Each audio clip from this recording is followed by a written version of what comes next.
Hey guys, welcome to Meet the Fight. Today we have Methamos to join us. How are you? Hello, I'm good. You? I'm good. So what is the thing you enjoy the most in your deck or playset right now? Probably the variety and all the tools I can use in Absolver. So, for example, I can just use the usual fast attack string or a heavier string to break a guard. But there are also things like side unlock that I like a lot, locking off away, Yeah, just you running a bit around, baiting out attacks, and you then unlock attacking, very often. or attacking without locking on anyways. Can also just cancel the sprint by releasing the button just before you would sprint attack, and then you cancel the sprint attack and do a normal attack instead. But Paper uses that very often too. Tell us more about your deck. How does it work?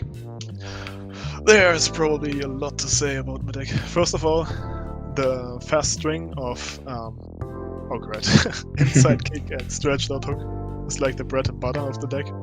So that keeps me from getting interrupted. It's mostly 12 frame, sometimes even 11 frame safe. Like those two attacks chain. And from then on, the deck is built around it. So if the opponent is blocking too much, I can use the more heavier string in the top right, which deals a lot of stamina damage. And also the side unlocks with the spinning high kick to break the guard. Yeah, like this. Yeah, I also saw that Phil. That Phil uses that. Damn this. The weird Phil. Shadow figures. Yeah. And around those two moves I have a lot of options. Like after the inside kick, I can do a wobble low kick instead, which isn't 12 frame safe, but it's good against Fijin, and also if I'm dodging and hitting this one, of course the follow-up attack is 12 frame safe then. And I can do the grab punch, wobble low kick, stretched out hook, or a spinning high kick. Can also block off away. Because the bottom right stance, which I'm not using at all actually, it's just a stance that I use for tools like spacing and applying damage on guard break. Otherwise, none of the other stances lead into bottom right. Like this stance only goes to bottom left, this only goes to top right, this only to top left. Yeah. Nothing is leading to bottom right. Except for the guard breaks. For example, if I do the spinning high kick and break the guard with that, I can apply the guard break punch with this. Looks a bit weird now, of course.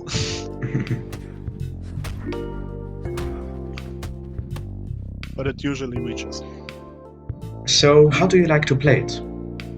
Most of the time, first engagement, where I just want to run towards the enemy or let him come near me, and I bait out the attack or attack immediately with a running attack or with a variety of my top moves. Also, very often I'll just turn my back to my opponent close before reaching him, and then I can choose the grab punch on the left or the gut punch on the right, or just a fast move on the left, or the heavy move on the right. And after that, yeah, it's pretty messy. I just use what I feel like. If I want to break the guard, I mostly use the top right string. If I feel like he is too meshy, he uses too much interrupts, then I'll stick to my fast combos and also to the hyper armor. And if I used to break his guard, there's a couple different combos. For example, if I break his guard with this move, I can go for those 3 moves afterwards that are all confirmed except for the wobble low kick, which he can jump but not block, but then I have the spinning high kick as mix up to that. Also after this one, I'm gonna break with this one. Oh wow, you can see it. Yeah, that's the downside of the funny bug here. They are guard break combos to make it short. And to clear any confusion, so how exactly does it work with the unlock and because you said you can like get different moves depending on the direction, depending on the character. Like It's probably a topic that deserves a whole weird video, but to make it short, most used are the side unlocks and the space unlocks. For example, you can use a move in the other direction, away from your opponent, to get space and avoid his short range moves. I'm mostly using the gut punch for that, because it has very high range even if you feint it. And also, the feint is the most important unlock spacing tool, because after that you have more options. So I'll show it to you a bit. For example, if I'm locking off away with this, I can immediately use the gut punch again. I can use the spinning right hook, but I can delay it a tiny bit, just a frame, and cancel it into my top right stance. I think it's bugged for a second.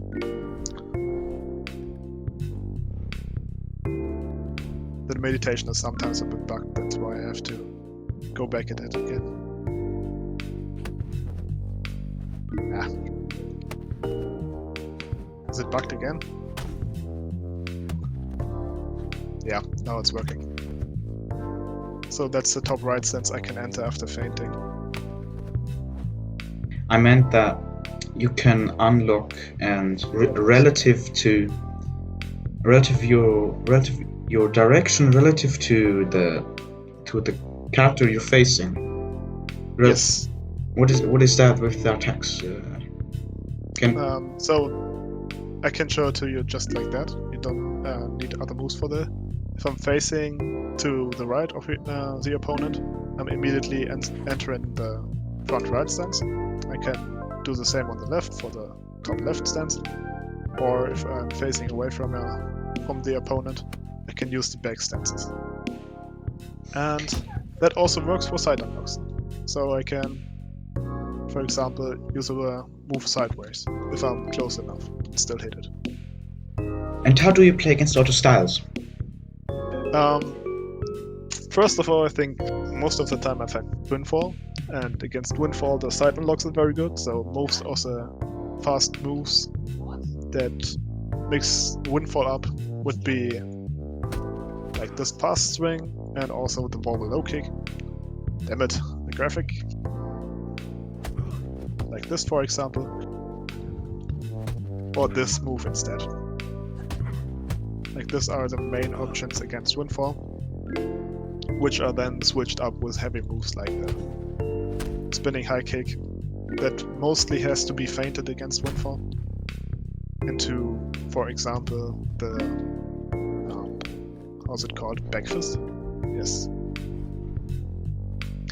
Against Cult, on the other hand, the mix-ups aren't very effective because the timing is almost the same and Cult doesn't really care from which direction it comes from. So for Cult you have to do more timing mix-ups. So if you hit the Cult player and you apply more of your hit stun, you can wait a bit with your next attack to throw off his absorb timing. You can go for the grab punch instead, or for the spinning high kick. But the wobble low kick, for example, isn't very effective. He will absorb it the same way that he will absorb the stretched out hook. There's one good thing about Cult though. You really don't need to feint any of the slow attacks, because you really want Cult to absorb your slow attacks, so you can then apply the damage if he guesses wrong afterwards. I mean, he absorbs your slow attack, but if he's always using his fast attacks afterwards, you can still avoid them.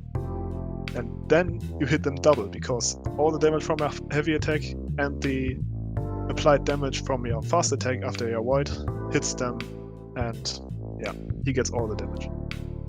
So usually I want my cult opponents to eat the spinning high kick. Forsaken, I would say, is just like Windfall but easier, because Forsaken is bugged and often not much of a problem. Fate Jin is really different, because you can't use all the punishes that you usually can because of the fast counter attack after parry, or because of the fast recovery after the back dodges and such. So there you have to play a bit more careful, have to dodge their parry counter attack sometimes, or use more fast punishes after you faint. Yeah, and of course I'm using a lot of manual dodge against Fijin, because their front attack, their stopper attack, is really easy to manual dodge, and they often use something like sidekick and leg breaker, which are also easy to manual dodge, so it really is important to manual dodge against Fijin players. Last, the stagger players, I would play a bit more defensively, because dodging their defensive ability is a lot more easier because it's slow, and also their feints aren't as great as with Fijin, I'd say. The recovery is high. So against stagger, I'll often delay attacks, walk a bit backwards after a feint attack, so their defense ability run into nowhere, and I can punish them for it. And blocking also helps a lot to negate all the front charges and all the hits after they're dodging. Mini dodge is also great against stagger. Mini dodge is pretty unappreciated, I guess. That's it for the styles, I guess. Mm-hmm. You said that manual dodge is unappreciated. That reminds me, when I saw the video of Eustace where he fighted you, someone in the comments said that finally someone that actually can make a use of manual dodge. Yeah, I think most of the players put manual dodge away after they nerfed it, because it only has one iframe, and it's really hard, especially with not a great connection or something, to get the iframe right. And I wouldn't go for the iframe, actually. The other property of manual dodge, which is more important, I guess, is that it prevents attacks from tracking. And some of the usually horizontal attacks that you can side avoid, you can manual dodge. For example, sidekick and leg breaker. If someone is doing a leg breaker on the right, you can manual dodge to the left and so on. And if he has a thrust attack as an alternative, which is most likely the case, because you have to track stagger players and Fijin players that are dodging your horizontal, then you can avoid both moves with the same manual dodge. And that's pretty great. It costs a lot of stamina. It can be risky if your opponent is expecting it, because manual dodge isn't that fast to begin with. But it's a great tool that you should always keep in mind, of course. Is there something you're trying to improve? Oh, there's actually a lot. Always the side unlocks, of course, make them more consistent. And there's also a lot of tools that I usually don't use as much as I'd like to. For example, I don't know if I should say this, but the wobble low kick has a longer animation than recovery time, so you can actually do something like hitting the wobble low kick and still avoiding afterwards, which prevents your opponent from avoiding it. I mean, he can avoid it, he gets the stamina, but you don't get the slowdown if you make it right. And things like that are incredibly difficult to do. Absolver has a lot of them. Sometimes they feel like bugs and you shouldn't use them. Sometimes they are just fun. Yeah, and I'm just trying to implement all those tools that I find in the game into my playstyle and have fun with it. So let's do some fights now to see it in action.